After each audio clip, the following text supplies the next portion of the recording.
ಈ ಥರ ಡಾಕ್ಟ್ರ್ ರೂಮಿಗೆ ಹಾಕೋದು. ಹೇಳಿದ ಮತ್ತೆ ಕೇಳದೆ ಇರೋ ಮಕ್ಕಳು ಅಯ್ಯಪ್ಪ ನನಗೆ ಹೆದರ್ಕಿರ್ತಿತ್ತು. ಅಲ್ಲಿ ಒಳಗಡೆ ಇಲ್ವಾ? ಅಲ್ಲಿ ಡೋರು ಕಾಣಿಸ್ತಾ ಇದ್ದಾವೆ ಎರಡು. ಹಾಂ, hey guys, welcome back to one more short video. ನಾನಲ್ಲಿ ಮುದ್ದುನ ಡಾರ್ಕ್ ರೂಮ್ ತೋರಿಸಿ ಸರ್ರಿಗೆ ಹೆದರಿಸಿಟ್ಕೋತಾ ಇದ್ದೀನಿ. ನಾಳೆಯಿಂದ ಎಕ್ಸಾಮ್ ಸ್ಟಾರ್ಟ್ ಆಗುತ್ತೆ, ಅದಕ್ಕೋಸ್ಕರನೇ ಸಿಕ್ಕಾಬಿಟ್ಟೆ ಹೆದರ್ತಾನೆ ಏನೇ ನಾಟಿನೆಸ್ ಇದ್ರೂ.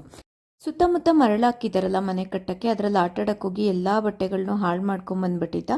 ಹಾಗಾಗಿನೇ ಬಟ್ಟೆ ತೊಗೊಳ್ಳೋಣ ಡೈಲಿ ವೇರ್ಗೆ, ಮತ್ತು ಆಚೆ ಈಚೆ ಹೋಗೋಕ್ಕೂ ಬಟ್ಟೆಗಳಿರಲಿಲ್ಲ, ಎಲ್ಲ ಹಾಳು ಮಾಡ್ಕೊಂಡಿದ್ದ ಅಂತ ತೊಗೊಳ್ಳೋಣ ಅಂತ ಬಂದಿದ್ವಿ. ಇವನಿಗೆ ಬಟ್ಟೆಗಳಲ್ಲೆಲ್ಲ ಅಷ್ಟು ಇಂಟ್ರೆಸ್ಟ್ ಇಲ್ಲ, ಏನಿದ್ರು ಟಾಯ್ಸು ಆ ಥರದ್ದಾದರೆ ಮಾತ್ರ ಇಷ್ಟಪಡ್ತಾನೆ.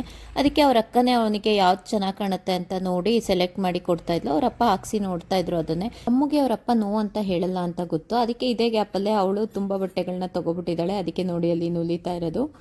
ಏನೇ ಹೇಳಿ, ಸಣ್ಣ ಇರೋ ಮಕ್ಳಿಗೆ ಬಟ್ಟೆ ಹುಡ್ಕೋದು ಸ್ವಲ್ಪ ತಲೆನೋವೆ.